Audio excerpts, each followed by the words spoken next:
Film की शुरुआत में हमें एक बैकग्राउंड वॉइस सुनाई देती है जिसमें कोई कह रहा होता है कि जब मैं 8 साल का था तो सुपर क्लाउन नाम का एक कार्टून देखा था जिसके फाइटिंग करने का तरीका मेरे दिमाग में बस गया और तब से मेरे अंदर एक अजीब बीमारी हो गई। मुझे हमेशा लगता है कि मेरे अंदर वही जोकर है और जब भी मैं उदास या गुस्सा होता हूँ तो मेरे अंदर का जोकर बाहर आ जाता है। तब मुझे ऐसा लगता था कि मेरे सामने की सभी लोग अजीब क्रीचर बनकर मुझ पर हमला कर रहे हैं। इसके बाद अगले सीन में हमें एक जोकर ज़ेंग को दिखाया जाता है जिसका मैनेजर उस पर चिल्लाता है कि तुमने अगर अपना काम बराबर नहीं किया तो मैं तुम्हें जॉब से निकाल दूंगा। ये सुनकर ज़ेंग उदास हो जाता है जिसके कारण उसके अंदर का जोकर बाहर आ जाता है। जिसके बाद वो अपनी रहस्यमय दुनिया में चला जाता है जहाँ सभी लोग उसे अजीब क्रीचर में बदलकर उस पर हमला करने लगते हैं, पर वो सभी को एक एक करके मार देता है। जिसके बाद वो उस दुनिया से बाहर आ जाता है जहाँ ली जॉन जो उसका दोस्त है वो ज़ेंग से कहता है कि एक आदमी के पास बहुत बड़ा घर है पर उसे पैसों की जरूरत होने के कारण उसे सस्ते में बेच रहा है। मेरे पास एक क्लाइंट है जो उस घर को खरीदना चाहता है। मैंने अपने घर को गिरवी रखकर कुछ पैसे जमा किए और तुम भी अपने घर को गिरवी रख दो जिससे हम वो घर को खरीद कर अपने क्लाइंट को ज्यादा पैसों में बेच देंगे, जिससे मिले पैसे हम एक दूसरे में बांट लेंगे। पर ज़ेंग उसे मना करके वहाँ से चला जाता है। ज़ेंग अपनी माँ से हॉस्पिटल मिलने आता है क्योंकि उसकी माँ कई सालों से कोमा में है और उसकी गर्लफ्रेंड लियू किंग एक नर्स है जो ज़ेंग की माँ का ख्याल रखती है। तभी फिर एक आदमी किंग से बदतमीजी करने लगता है जिसके कारण ज़ेंग उसे बहुत मारता है, पर किंग उसे रोक लेती है जो उसे बताती है कि तुमने कई दिनों से हॉस्पिटल का बिल नहीं भरा है जिसके कारण हॉस्पिटल वालों ने तुम्हारी माँ को हॉलवे में रखने का तय किया है। जो सुनकर ज़ेंग फिर से बहुत उदास हो जाता है। इसलिए अगले दिन ज़ेंग जून को फोन करके अपने घर को जो उसकी माँ के नाम पर था उसे गिरवी रखने के लिए राजी हो जाता है। पर ज़ेंग घर के एग्रीमेंट को नहीं पढ़ता क्योंकि वो इंग्लिश में था और उसे इंग्लिश नहीं आती। जून कहता है कि तुम चिंता मत करो, मैं सब संभाल लूंगा। वो अब उस एग्रीमेंट को एक आदमी एंडो को दे देता है जिसे देखकर ज़ेंग को कुछ गड़बड़ लगता है पर वो उसे कुछ नहीं कहता। अगले दिन जब ज़ेंग हॉस्पिटल में होता है तो जून उसे फोन करके बहुत माफी मांगता है क्योंकि उसने ज़ेंग का घर धोखे से बेच दिया। ये बात जानकर ज़ेंग को बहुत बड़ा शौक लगता है और वो तुरंत जून के ऑफिस आता है जहाँ जून का सीनियर कहता है कि जून को हमने 2 महीने पहले ही निकाल दिया था। तभी फिर एंडो ज़ेंग को फोन करके बाहर बुलाता है और ज़ेंग के बाहर आते ही उसके मुंह पर एक कपड़ा डालकर वो उसे एंडरसन के पास लाता है जो उसे एक शॉकिंग जानकारी देता है कि तुम्हारे दोस्त जून ने हमारी कंपनी से पैसे लेकर उसने एग्रीमेंट में घर के साथ अपने कर्ज को भी तुम्हारे नाम कर दिया है जिसके कारण तुम्हें ही उसका पैसा चुकाना होगा। जिसे चुकाने के लिए वो ज़ेंग को एक मौका देता है कि तुम्हें एक जहाज पर जाकर एक गेम खेलना होगा। वहाँ तुम्हारे जैसे कई लोग होंगे पर तुम जीत गए तो तुम्हारा कर्ज भी माफ हो जाएगा। अब सिंस ज़ेंग के पास और कोई चारा ना होने के कारण वो मान जाता है। अगले दिन एंडो सभी से कहता है कि हम तुम्हें एक इंजेक्शन लगाएंगे जिससे तुम सो जाओगे और फिर सीधे जहाज पर उठोगे, जिससे ज़ेंग थोड़ा घबरा जाता है। और जब एंडो ज़ेंग को इंजेक्शन लगाने ही वाला होता है कि तभी उसे एक मक्खी दिखाई देती है। ज़ेंग मक्खी का पीछा करते हुए कार लेकर वहाँ से भागता है। एंडो भी उसके साथ ही बाइक से ज़ेंग का पीछा करने लगता है पर ज़ेंग उनसे बचते हुए आगे बढ़ता है। पर फिर तभी मक्खी फिर से एंडो के पास ही आ जाती है, यानी कि ज़ेंग ये सब सिर्फ सोच रहा था। अब ज़ेंग ने जैसा देखा वैसा ही रियल में करने की कोशिश करता है पर एंडो इंजेक्शन को गन में लगाकर उसे ट्रैंकुलाइज कर देता है। अब जब ज़ेंग की आंखें खुलती है तो वो अपने आप को एक बड़ी डेस्टिनी नाम की जहाज पर पाता है। वो सभी एक हॉल में आते हैं जहाँ कई सारे टेबल थे और हॉल के ऊपर एक शेर पिंजरे के अंदर था। एंडरसन सभी को गेम का रूल समझाता है कि तुम्हारे पास 12 कार्ड्स होंगे और हर कार्ड में 4 स्टोन, पेपर, सीजर्स और 3 स्टार होंगे।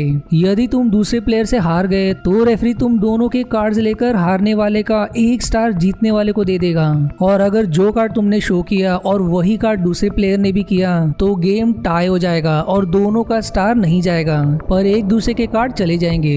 ये गेम 4 घंटे तक चलेगा और लास्ट में जिसके पास भी तीनों स्टार होंगे और एक भी कार्ड नहीं होगा वो ही जीतेगा और हारने वाले को ब्लैक रूम में बंद कर दिया जाएगा। तुम्हारे लिए लोन का भी इंतजाम कर दिया गया है पर इंटरेस्ट हर मिनट बढ़ते जाएंगे। आप देखते ही देखते गेम शुरू हो जाता है। तभी ज़ेंग के पास एक आदमी आकर कहता है कि हम अपने कार्ड्स को एक जैसा रखेंगे जिससे हमारा गेम टाई हो जाएगा और हम दोनों यहाँ से चले जाएंगे।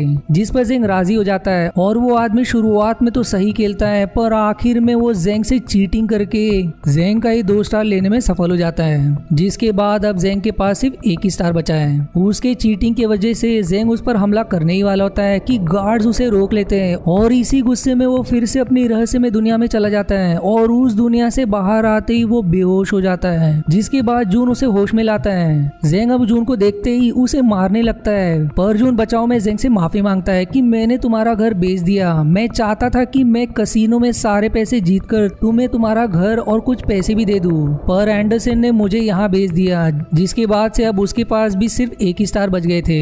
जो जानने के बाद जेंग एक प्लान बनाता है कि तुम्हें एक ऐसा बंदा चाहिए जिसके पास 2 स्टार हो और एक भी कार्ड ना हो, ताकि हम उसे अपनी टीम में शामिल कर ले।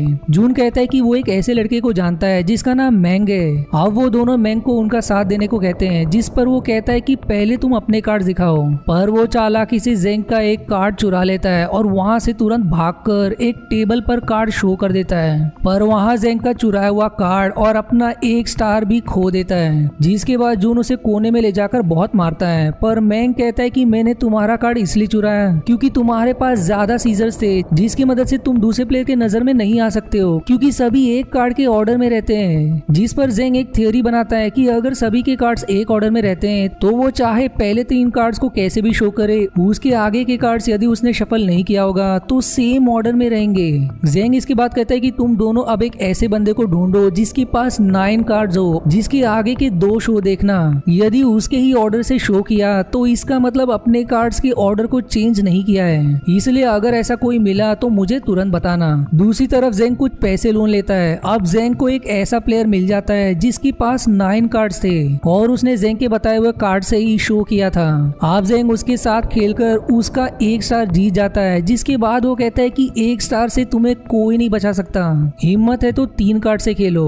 जिस पर जेंग राजी हो जाता है, पर जेंग उससे 1 स्टार हार जाता है। जिस पर जून कहता है कि हम दूसरे को ढूंढ लेंगे, पर जेंग कहता है कि मैंने जानबूझ के हारा है क्योंकि उसे लगता है कि मैंने अपने कार्ड्स को शफल नहीं किए और मेरे पास 2 स्टोन और एक सीजर होगा, जिसके कारण वो 3 कार्ड से खेलना चाहता था, पर उसे नहीं मालूम कि मेरे पास 2 सीजर्स है। अब उस प्लेयर के पास 2 पेपर बाकी है जिससे वो हार जाएगा, जो ऐसा ही होता है क्योंकि वो अपने दोनों स्टार हार जाता है। तभी वहाँ एंडरसन एक आदमी को लेकर आता है और कहता है कि इसने कार्ड्स को छिपाने की कोशिश की, जिस गुस्से में वो उसे वहीं ढेर कर देता है, जिससे सभी एकदम घबरा जाते हैं। आप जेंग एक प्लान बनाता है। वो दोनों से कहता है कि जब गेम शुरू हुआ था तो स्टोन पेपर सीजर सभी 412 थे और सबसे ज्यादा तेज गति से पेपर खत्म हो रहा है, तो हमें स्टोन की जरूरत है। यदि हमारे पास ज्यादा स्टोन रहेगा और बाकियों के पास सीजर हो तो हम उनसे जीत जाएंगे।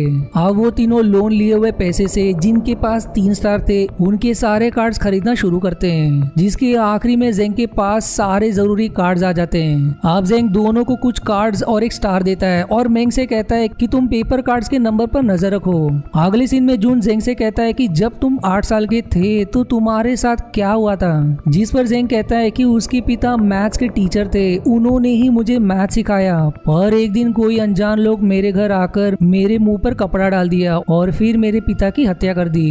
उनमें से एक सीटी बजा रहा था और उस समय टीवी पर जोकर का कार्टून चल रहा था, जिसके कारण ही कभी कभी मेरे अंदर का जोकर जाग जाता है। फिर तभी वहाँ मेंग आकर कहता है कि पेपर कार्ड्स बहुत समय से रुका हुआ है, जिसके बाद तीनों वहाँ जाते हैं जहाँ पेपर 32 पर रुका था और बाकी खत्म हो जा रहे थे। आप जेंग कहता है कि किसी ने पेपर कार्ड को जमा करना शुरू किया है, जिसके कारण पेपर 82 पर रुका है, पर वहीं हमने स्टोन जमा किया है, इसलिए सीजर जल्दी खत्म होते जा रहे हैं। आप सभी घबरा जाते हैं कि उसके सारे स्टोन बर्बाद हो गए और घबराहट में जून और मेंग खेलने चले जाते हैं और वो दोनों कार्ड्स और एक एक स्टार भी गवा देते हैं। अब जब वो तीनों निराश होकर बैठे होते हैं कि तभी वहाँ एक आदमी नेम लूका अपने 2 पार्टनर के साथ आकर कहता है कि जब तुमने लोन लिया और स्टोन कार्ड खत्म नहीं हो रहे थे तो मैं समझ गया था कि तुम स्टोन कार्ड जमा कर रहे हो, इसलिए हमने तुरंत पेपर कार्ड खरीदना शुरू कर दिया। जेंग जवाब देता है कि क्या तुम अपने एक्स्ट्रा स्टार हमें बेचोगे, जिस पर लूका कहता है कि तुम्हें मुझसे एक गेम खेलना होगा और बाकी के सारे पैसे भी देने होंगे। जिसके बाद जेंग कहता है कि हम एक ही राउंड में 3 स्टार लगाएंगे, जिस पर लूका राजी हो जाता है। आप सभी टेबल पर आते हैं, पर जेंग को लूका किसी भयानक क्रीचर में दिखाई देने लगता है, जिसके बाद लूका वापस नॉर्मल हो जाता है। लूका के कार्ड देखने के बाद जेंग अपने थियोरी से सोचता है कि जब लूका ने मुझे अपना कार्ड दिखाया तो मैं समझ गया कि उसके पास कितने कार्ड्स होंगे, और जेंग अपने कार्ड्स को कैलकुलेट करके और टोटल कार्ड्स को जानने के बाद पता लगा लेता है कि लूकस ने पेपर शो किया है, जिसके कारण जेंग सीजर शो करके ये मैच जीत जाता है। अब लूका एकदम क्रोधित हो जोकर वहाँ से चला जाता है और उसके पार्टनर से जेंग उनके सारे कार्ड्स खरीद लेता है। तभी फिर वहाँ चीटर आता है जिसने जेंग के साथ चीटिंग किया था।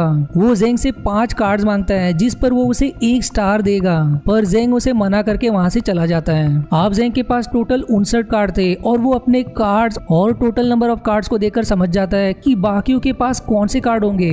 फिर तभी वहाँ चीटर सभी से कहता है कि जेंग को मालूम है कि बाकियों के पास कौन से कार्ड है, जिसके कारण हम सभी को पूरे कार्ड्स को मिलाकर फिर से शफल करना होगा, वरना कोई भी जेंग और उसके दोस्त के साथ नहीं खेलेगा। जिस पर सभी राजी हो जाते हैं और जेंग को भी अपने सारे कार्ड्स देने पड़ते हैं। अब चीटर सारे कार्ड्स को फिर से मिलाकर सभी को बांट देता है। जेंग को सारे पेपर कार्ड मिलते हैं जिससे जेंग को चीटर की चाल समझ जाती है। दूसरी तरफ चीटर एक आदमी से अपना कार्ड बदलने की कोशिश कर रहा होता है जिस पर वो उसे 1 स्टार देगा।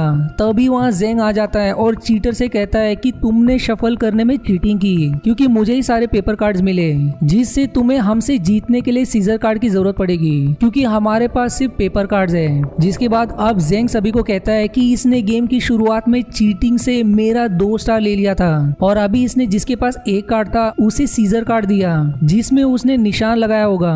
अब चीटर जिस प्लेयर से कार्ड बदलने वाला था उसके पास निशान लगा हुआ सीजर कार्ड होता है और इस तरह चीटर की सच्चाई सामने आ जाती है। अब जेंग और चीटर दोनों में मैच शुरू होने से पहले जेंग कहता है कि यदि तुम हमारे साथ नहीं खेलोगे तो तुम हारोगे क्योंकि तुम्हारे पास 1 ही कार्ड है, और यदि तुम हमारे साथ खेलोगे तो हम में से किसी एक को ब्लैक रूम में जाना होगा क्योंकि हमारे सारे कार्ड टाई हो जाएंगे, पर 1 कार्ड बच जाएगा। जिसके बाद दोनों में खेल शुरू होता है, पर चीटर अंत में हार जाता है और 1 कार्ड होने के कारण जेंग अपने दोस्तों को बचाकर खुद ब्लैक रूम में चला जाता है। अब एंडरसन आकर कहता है कि सभी अपने स्टार से जो चाहे वो खरीद सकते हैं, जिस पर जून जेंग को खरीदकर उसे आजाद करना चाहता था, पर मैंग उसे मना करके कहता है कि हमें अपने स्टार से बहुत पैसे मिलेंगे और अगर हमने जेंग को छुड़ा लिया तो उसने जो लोन लिया है उसका इंटरेस्ट हम सभी को भरना होगा। ये कहकर मैंग वहाँ से चला जाता है। जून भी लालच में आ जाता है जिसके कारण वो जेंग को वहीं छोड़कर चला जाता है। अब उस कमरे में जेंग से एक आदमी कहता है कि यहाँ सिर्फ पैसा चलता है। उसके शरीर पर चोट के निशान थे और उसकी पीठ पर पट्टी भी लगी थी, पर फिर तभी 2 आदमी आकर उसे छुड़ा लेते और जब वो जा रहा होता है कि तभी जेंग के अंदर का जोकर बाहर आने लगता है। जिस गुस्से के क्रोध में वो उसे बहुत मारता है, पर गार्ड्स उसे अंत में रोक लेते हैं। वो लोग उस आदमी से बैंडेज के बारे में पूछते हैं जो उसकी पीठ से गायब था क्योंकि उसका बैंडेज जेन ने निकाल दिया था जिसमें उसने कई सारे हीरे छिपा के रखे थे।